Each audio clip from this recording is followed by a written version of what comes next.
স্বামী বলছে পর্দা করো, তোমাকে ভালোবেসে বলছি তুমি পর্দা করো, তুমি আমার অনেক প্রিয় একজন মানুষ, তুমি বেপর্দায় বাইরে যাবা, লোকজন দেখবে, কেমন হয়? ঠিক আছে, তোমাকে তো আমিই বিয়ে করেছি, তুমি আমার মানুষ, তোমাকে দেখবে কেন? প্রিয় মা ও বোনেরা, পর্দা ছাড়বেন না। আপনাদের জন্য 4টা কাজ: স্বামীর আনুগত্য করা, লজ্জাস্থানের হেফাজত করা, আপনার 5 ওয়াক্ত সালাত ঠিকঠাক মতো আদায় করা এবং রমজান মাসে সাওম রাখা। নবীজি বলেছেন সাল্লাল্লাহু আলাইহি ওয়াসাল্লাম, জান্নাতের যে কোনো দরজা দিয়ে ইচ্ছা আপনি প্রবেশ করতে পারবেন। আপনার জন্য সহজ। আর স্বামীর আনুগত্য বলতে আমি বুঝাইনি স্বামীর দাসত্ব করতে হবে, এটা বলিনি। এখনকার কিছু ফ্যামিলিস্ট মেয়ে আছে, ওরা আনুগত্য শব্দ মনে হয় যে দাসত্ব মনে হয়। আনুগত্য দাসত্ব এক জিনিস না। আনুগত্য কি? স্বামী কোরআন সুন্নাহর অনুকূলে কোনো কথা বলেছে, আপনি মানবেন।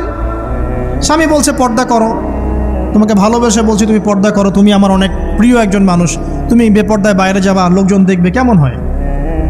ঠিক আছে, তোমাকে তো আমিই বিয়ে করেছি, তুমি আমার মানুষ, তোমাকে দেখবে কেন? ঠিক আছে, তো এখন স্বামী ভালো কথা বলেছে, আপনি শুনলেন, এটা আনুগত্য। আর ওই স্বামী যদি বলে আসো তো আমার কলিগরা এসেছে, ওকে খাবার সার্ভ করতে হবে, আসো খাবারটা পরিবেশন করো, এখন আপনি বেপর্দা হয়ে আপনার স্বামীর কলিগের সামনে খাবার পরিবেশন করতে শুরু করলেন, এটা কি আনুগত্য করতে হবে? এটা তখন আপনি আনুগত্য করবেন না।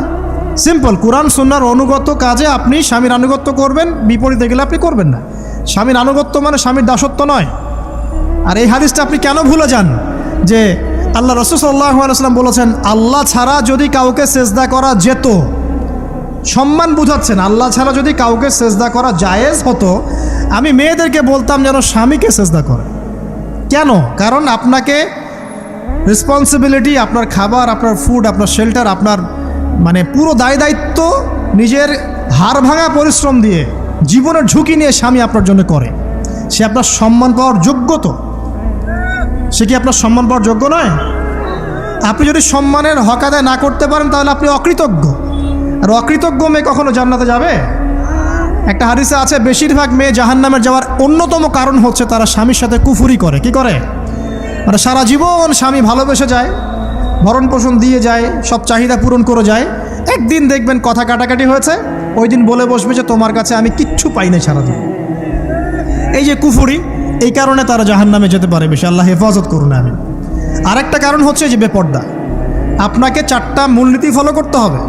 1, এমন কোনো পোশাক পরবেন না যে পোশাকটা আটো সাটো, যেটা পরলে আপনার গায়ের কাঠামো বোঝা যায়। এটা বোরখা হলেও পরা যাবে না। আমি কি বুঝাতে পারছি? ডিজিটাল বোরখা দেখেন নাই? দেখছেন? মাশাআল্লাহ। আর কারা কারা দেখছেন? এদিকে চোখ বেশি যায় না?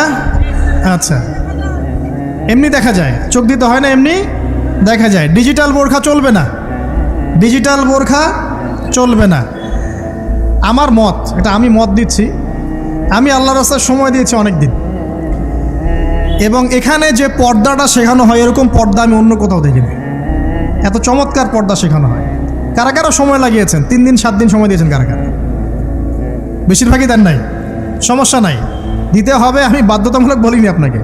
বলেছি এখানে পর্দা শেখানো হয়, চমৎকার পর্দা শেখানো হয়, যে এখানে চোখটা পর্যন্ত তাদের ঢেকে রাখার তালিম দেওয়া হয়। যাই হোক, যেখানেই শেখেন অ্যাটলিস্ট পর্দাটা শিখলেই হলো। এমন পোশাক হবে না যেই পোশাকটা আটো সাটো, যেটা পরে আপনার গায়ের কাঠামো বোঝা যায়। 2 নম্বরে এমন পোশাক পরা যাবে না যেই পোশাকটা পরলে বাহির থেকে ভিতরের অঙ্গ দেখা যায়। দেখেছেন? দেখেন নাই? দেখছেন হুজুর? আচ্ছা, আপনারা তো সব দেখেন দেখি।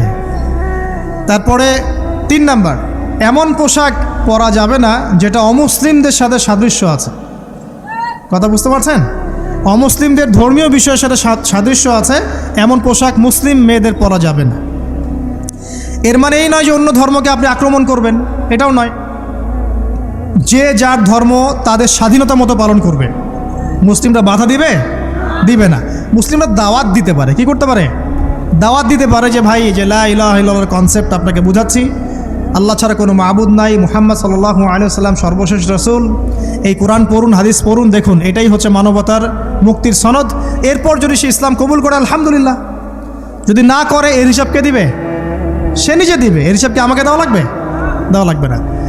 তো অমুসলিমদের সাথে সাদৃশ্য আছে এমন পোশাক চলবে না। আর 4 হচ্ছে, পুরুষরা মেয়েদের পোশাক পরতে পারবে না, মেয়েরা পুরুষদের পোশাক পরতে পারবে না। জি, আপনাদেরকেই বলছি, আপনারা জিন্স পরতে পারবেন না, মেয়েদেরকে বলছি, এবং টি শার্ট পরতে পারবেন না। আপনারা ওই যে যা ইচ্ছা তাই ড্রেস পরে বলবেন যে হাজার বছরের সভ্যতা সংস্কৃতি, এসব বাজে কথা চলবে না এখানে। এটা হাজার বছরে কোনোদিনও আমাদের দাদা নানিরা এগুলা এগুলা কখনো পরে নাই, পড়ছে? আপনার দাদি কখনো এরকম পরছিল শাড়ি? তো এই যে বললো হাজার বছর থেকে পরে আসতেছে নাকি। সুবহানাল্লাহ। তো এখানে বিষয়টা হচ্ছে পুরুষ মেয়ের পোশাক পরতে পারবে না, মেয়ে পুরুষের পোশাক পরতে পারবে না। আমি খুব সংক্ষিপ্ত করে আপনাকে কোরআন সুন্নাহ থেকে 4টা মূলনীতি বলে দিলাম। এই 4টা মূলনীতি কোরআনেও আছে, হাদিসেও আছে।